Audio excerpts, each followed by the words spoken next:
man up. Tom Brady says the Pats will definitely have to adjust without Julian Edelman. New England is 9-0 and face the division rival Buffalo Bills on Monday Night Football this week. We welcome in our Mark Schlereth. Good to see you. Thank you. Thanks for joining us. Please tell us, how vulnerable are the Patriots without Edelman? I think this, just the statement by Tom Brady was, if you really listen to it, it shows you the greatness of the New England Patriots. Basically saying you're just not going to plug somebody in to take his role, but we're going to do what we do with the guys that we have and put them in positions, not the Julian Edelman position. So many teams think that, hey, we're going to plug in, Danny Amendola, and we're going to have you do what Julian Edelman does. No, you're not, because Danny Amendola can't do what Julian Edelman does. That guy in the slot is an absolute freak show, and I'm talking about Julian Edelman. He's nasty. I mean, he gets after people. He's one of those guys that's fearless across the middle. There are very few of those guys that that can do that, but it goes to show you the mentality of the New England Patriots. We're not going to ask somebody to come in and be Julian Edelman, because there aren't any Julian Edelmans. What we're going to do is put our guys in the best position based on their skill set to have success. Will there be a drop-off? There's 3 people on the New England Patriots that you look at, 3 players that you look at that are irreplaceable. Tom Brady. I mean, you can't replace him. Gronkowski, guy's a freak show, and Julian Edelman. So they have lost a large portion of what they do on the offensive side of the ball as far as keeping the chains moving and staying in front of the chains. Julian Edelman did that, and he got the tough, nasty yards for them. And he was, at the wide receiver position, and you don't say this about very many guys, he is one of those guys that sets a tone for their offensive football team from just a pure nastiness standpoint. That's Julian Edelman. They're going to miss all those factors about him. Yeah, I agree. So more vulnerable than, are you saying they could lose a game down the stretch? Oh, sure. Yeah. Sure. I mean, it's, you look at their ability to stay on schedule, right? What he does in the middle of the football field, that to me is the biggest thing. You've lost a big portion of the staying on schedule of your offense, right? Being in 3rd down and 2, we can live there all day long. We can convert. We've got a myriad of different plays that we can run in 3rd and 2. You're in 3rd and 8 because Julian Edelman isn't across the middle of the ball for you. That's a different story. And when you lose that aspect of your offense, there's very few guys. Like, not everybody is as tough as Julian Edelman. Not everybody is as nasty as Julian Edelman. There are some guys that lack some of that mental toughness to do the things that he does. And I'm not saying they're not tough individuals. You don't play in this league if you're not a tough individual, but they're not the same. They're not cut from the same cloth that Julian Edelman is. That guy is a bad dude now. Okay. Let me say this. Please. First things first, question. Julian Edelman, is he out? How long? Well, we don't know. I mean, he could come back for the playoffs, but he's out for a significant amount of time. The Jones fracture, and it's a bad injury, and there's a chance he won't come back at all. There's a chance. Remember, Dez rushed back, and Dez is missing practice this week with foot. So I'm assuming his foot is still aching. Okay. Minimum 6-week injury. All right, minimum 6-week injury. Yeah, but they say it's a 3-month recovery. That's what all the surgeons say. Minimum 6-week injury. I'm thinking it's Julian Edelman, who's a bad you-know-what, and you take that into account along with the fact that you've got 7 games to go, and of course there's always the bye week, that is the playoffs, because you'll have one of the top seeds in the conference. So we're talking about close to 9 weeks that Julian Edelman will have. I'm predicting he's going to be back. Having said all of that, let's analyze this. Last time I checked, you actually have to play somebody. So I have to take the competition into consideration when I think about the loss of Edelman. Certainly, he hinders you offensively if he's out of the lineup because you rely on him, those 3 guys that are invaluable. You still got 2 of them in Gronkowski and Brady. Okay, Brandon LaFell is still up in there. Danny Amendola might be able to do some things for you. You lost Deion Lewis, but LeGarrette Blount is no slouch. And we're talking about the Patriots organization, who is the creme de la creme. They are just elite. They're very, very thorough at what they do. No question about it. And it can't be disputed. Now let's analyze who they're going up against. This week, they're going up against the Buffalo Bills. Stephen Gilmore stupidly talked about how they'll be ready for the Patriots. Just gave them bulletin board material, opened his mouth. The Buffalo Bills going to pay for that. We know that's coming.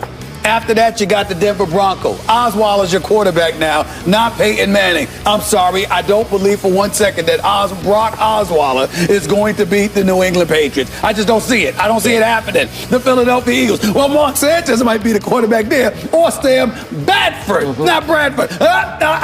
That's a win. And then we got the Houston Texans. Oh my goodness, I'm so touched. They got Brandon Weeden now. Did you see the news? Did you see the news, Larry? I mean, it's Brandon Weeden now.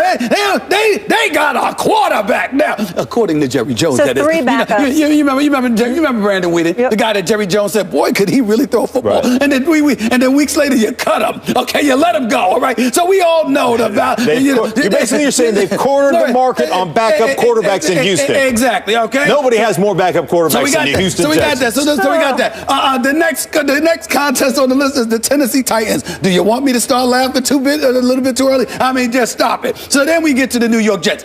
That could be very interesting because we had that. We had that on the schedule as a potential loss for the New England Patriots, particularly the New England Patriots squad without Julian Edelman. But this is an AFC East rivalry. They do like going up to New York and ruining their day. Not to mention the fact you're talking about the New England Patriots, who are an elite organization, who knows how to make adjustments. And more importantly, they'll sit around and they'll be like this, hey, you know what? This is what we have to do to win this particular game, and the defense can overcompensate. They can compensate, rather step up and compensate, because they can say, look, they're not going to be what we customarily see them being, because this is a defense that has playmakers. They can make things happen with Ninkovich and the crew. And then last but not least, you're at the Miami Dolphins, which could or could not be a very interesting situation. So what we're talking about here is the New England Patriots maybe losing a game. That's really what we're talking about here. The debate is whether or not they're going to go undefeated or not. But I think the loss of Edelman will be minimal, because I think all of those games are winnable, and he'll be back for the playoffs. Well, I think I agree with you in this. I don't think it's really going to affect their schedule that much from the standpoint of wins and losses. I still think they're going to win. I said it weeks ago. I think they're going to win out.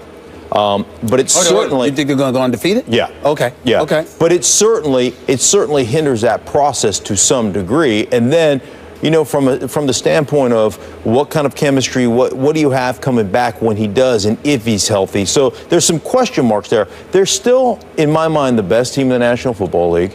From a coaching standpoint, from an execution standpoint, you just go back to the Giants game, just from a management of the clock and the situation standpoint at the end of the game, they're the New England Patriots. There's a reason why they win. There's a reason why they're better than everybody else, because they're smarter and they out-execute everybody else. That's what it comes down to. By the way, Buffalo can back up Gilmore's mouth. Trust me. Think so? That team is coming together and coming on. This will be a battle on Monday night. I will bet you it will go to the wire. Really? Tyrod put up 32 on New England's defense at Buffalo. I cannot tell you how shocked I am to hear you say that. Well, I actually really thought that once you heard Gilmore opened his mouth. I'm shocked to hear you say that. Good. I hope you're right, because I don't feel like seeing a blowout. But I don't know. I don't know. So back to the question. I still believe New England will win out in the regular season, because Tom Brady is playing at the highest level I have ever seen any quarterback play at consistently. He's in some other place right now that no one's ever been in. I'm not saying he's the greatest quarterback ever. That's still Joe Montana. But no one has played at this level this long through a whole season. But this offense will definitely not be as explosive. Deion Lewis was a difference maker. Yes. They lost Shane Vereen to your New York Giants. He was a difference maker for them, even in the Super Bowl. Go look at the numbers Shane Vereen put up. This was maybe even beyond Shane Vereen, because Deion was a little quicker, a little more elusive, a little more explosive. That's a huge loss. You already talked about what a freak show Edelman is. That's a huge loss. It took Danny Amendola a long time to earn Tom Brady's trust, because he's not the typical Patriot. He's a little brittle and hasn't played with the guts some of the other that Edelman has played with. But he does have better hands than Edelman. That's the one thing I don't love about Julian. Didn't have great hands. Amendola will make big catches at big moments, and I think he has earned the trust. He just doesn't do it the way this guy does it. But he is slippery, and he did make a hellacious spin move to get them in field goal position the other day against your Giants. So the offense won't put up the same kind of points. It won't be as explosive. The games will get closer, but I still say if you have Brady, you're good. That he'll win these games different ways. With the tight end, Scott Chandler's going to have to play a bigger role. It's amazing watching how many 2 tight end, 3 tight end formations they came in. That's right. And, got this on Twitter, the Patriots fans, their offensive line, it's Yahtzee. Right? Just throw it out there. 2 or 3 of them are returning, though, right? Well, here was what was supposed to be back. They're last week. This was one of the most amazing things for me last week. Their backup left tackle gets hurt. They moved their backup right tackle to left tackle. 2 weeks ago, yeah. Right, 2 weeks ago. Yeah. They move a tight end into play right tackle for a while. Then they move him out, and they take Stork, who started the Super Bowl at the center position, went to right tackle. Now, this is why I say they're smarter than everybody else. Right? Because they put their guys in positions to win. They run the ball away from Stork the first time, and then you know what they do? They throw a 5-step drop with a set cut principle. So they're saying the ball's coming out of Tom Brady's hands. You don't have to hold up for very long. What we want you to do is set and then go cut. I mean, he almost cut this guy in half on the first pass pro. 2.5 seconds, the ball's the first pass pro he's in, and saying we're going to set the tone for you and give you an opportunity, even though you're playing out of position, to have success. It may not be pretty, but you're going to have that opportunity. That's coaching. Last comment. If what you two say about Julian Edelman's value comes to fruition, I believe the Jets beat them on December 27th. They're going to have a real shot. That's the game. I would have said the 29th, but Peyton went down. But I ain't picking Osweiler to beat the. If Edelman is what you say he is, and I know you know. I'm telling you right now, I think the Jets have a chance to knock the Jets. The Patriots come in there 14-0. And the Jets knock them off. If they don't throw a bunch of smoke screens on 3rd down and 4 and 4th down and 2 with man coverage, that's true. Right? If they don't do that with the gimpy wide receiver who's got a bad ankle, that's right. When you got a guy whose forehead's made of rebar and concrete and Chris Ivory in the backfield, then maybe you got a chance. That's right. But you can't, you can't continue to make the same stupid mistakes that you made in the game against Buffalo on Thursday night. Fair enough. Let's take it to the streets. Here's what the people had to say. We asked you earlier in the show which undefeated team is more likely to lose their first game this week. The results are in, and I swear we did not fix this. Listen to this. The Panthers, 38.2%, and the Patriots, 38.2%. That's unbelievable. Okay, I was more excited than you guys. Whatever. Mark, thank you so much for being with us. I appreciate Thank you. I'm just celebrating like myself, Johnny Manziel style. Moving on, the NFC West leading Cardinals are flying high in the desert, but do they have the potential to be super? We'll handicap Arizona's chance of playing in February. That's coming up. It's ours to win. We'll keep throwing punches till the walls